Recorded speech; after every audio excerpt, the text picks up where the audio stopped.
Hello, everybody, and welcome to week 3. This week is our final week in Unit 1, Best Practices in Risk Management. So this week we're going to focus on the first learning objective for this unit: generate emergency protocols for outdoor venues. So the focus of this week will be on creating emergency evacuation plans and then going for a hike. Your homework will include going for a short hike or snowshoe trip in the area where you or your group develop your emergency evacuation plan. Before we jump into week 3, let's just revisit week 2 quickly. I recognize week 2 was a lot of information. There was a lot of reading and there's a lot of work on the discussion board. So I really appreciate all the effort that you all put into it. The legal side of risk management is a huge topic. It's not my specialty. It's really for the specialty of lawyers and insurance people, but it is our job as outdoor professionals to be aware of all the components and moving parts that go into the legal side of risk management. So hopefully that survey was a good introduction. So we're going to finish off Unit 1, Best Practices in Risk Management, by doing these emergency evacuation plans. I'm going to switch gears and bring up that unit here.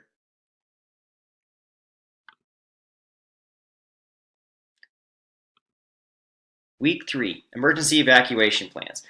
So you see this week there are 2 discussions. They're really practical. These discussion boards are meant for you to comment on your emergency evacuation plan. So why do you think they're necessary? And kind of the skills you learned while building your emergency evacuation plan. So these discussion boards, they are due on Sunday, and they're more reflections on your experience. So I recognize this is an outdoor education class, and it's online. So I'm trying to shift the focus this week to being outside and doing. So you'll see there's the assignment for this week, and that's the main focus for this week is your emergency evacuation plan. You're welcome to work in groups. As I said in the news announcement, you may work in groups of up to 5 students, and 5 students can hand in the same emergency evacuation plan. I'm okay with that.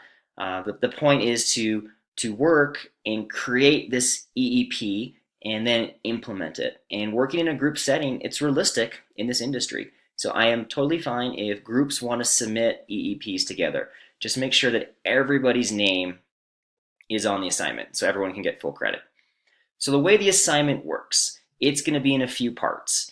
By Thursday this week, you need to send me a rough draft, and it's a simple rough draft. As you can read here in bold, it says, this is a required step so I can review where you are planning on hiking and snowshoeing before you head into the field. So your group will need to send me a rough itinerary of where you're going to go. This is simple risk management. This is a homework assignment. I need to make sure people are going to areas that are relatively safe. No avalanche terrain, nothing too deep into the wilderness. I want folks to go for a quick hike. I suggested areas like Green Mountain or North Table Mountain or Boulder County open space, kind of city parks or open space, just to get you outside. But the real point of this assignment is to create this emergency evacuation plan. So by Thursday, let me know where you're going to go. You post it right here in this discussion board. Assignment 1, Part 1, Post EEP by Thursday. Then over the weekend, you'll need to execute and implement your emergency evacuation plan. So this is due on Sunday. So over the weekend, you'll need to complete your EEP and then go outside. And you can see here the grading breakdown here. So your complete EEP should include an overview of your route. So you want to draw your route on a topo map and create a quick tour plan. Have a contingency plan, an accident plan, the nearest hospital, relevant emergency phone numbers, some GPS waypoints for the trailhead and for evacuation points, and the gear you plan on bringing. If you notice on the examples that I posted, they all have the safety equipment that we're bringing. So it's good to know, it's good to write that down and then use it as a checklist to make sure you're bringing that appropriate gear. So that's kind of the overview of your final EEP. The breakdown is 50 points for the appropriate venue, 50 points for the relevant information. Should be organized and relevant. Sorry, organized, easy to read, no spelling errors. And then 50 points is your documentation of the trip. So in order to show me that you went on the trip, you'll need to take a few photos or shoot a quick video. This shouldn't be a huge, edited masterpiece. It can just be a few quick pictures to let me know that you did the hike. So you can take a picture at the trailhead, a picture at halfway through, and a picture back at the trailhead, or shoot a quick video with your smartphone discussing where you are on the trip. So that's the emergency evacuation plan.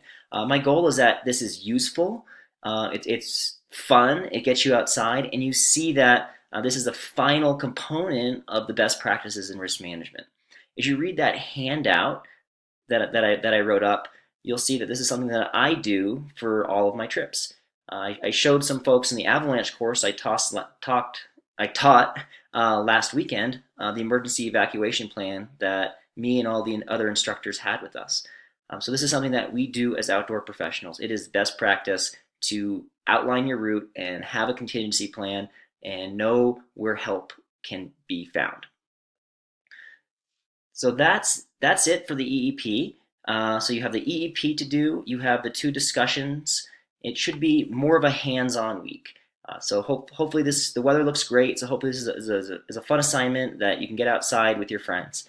If you have any questions about the emergency evacuation plan, please feel free to email me. I'll be around this whole week. I'll get back to emails within a day or so.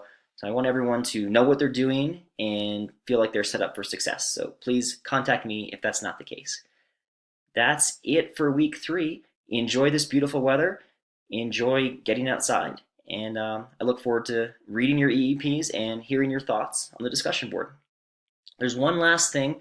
I'm going to post another video about using some computer mapping software called CalTopo. It's a free website. So there'll be a video on CalTopo posted just below this video. And that can outline some of the ways that you could draw your route on the map. And it'll talk a little bit about GPS waypoints. So hopefully that's a helpful resource for this course and beyond. So have a great week and look forward to hearing from everyone.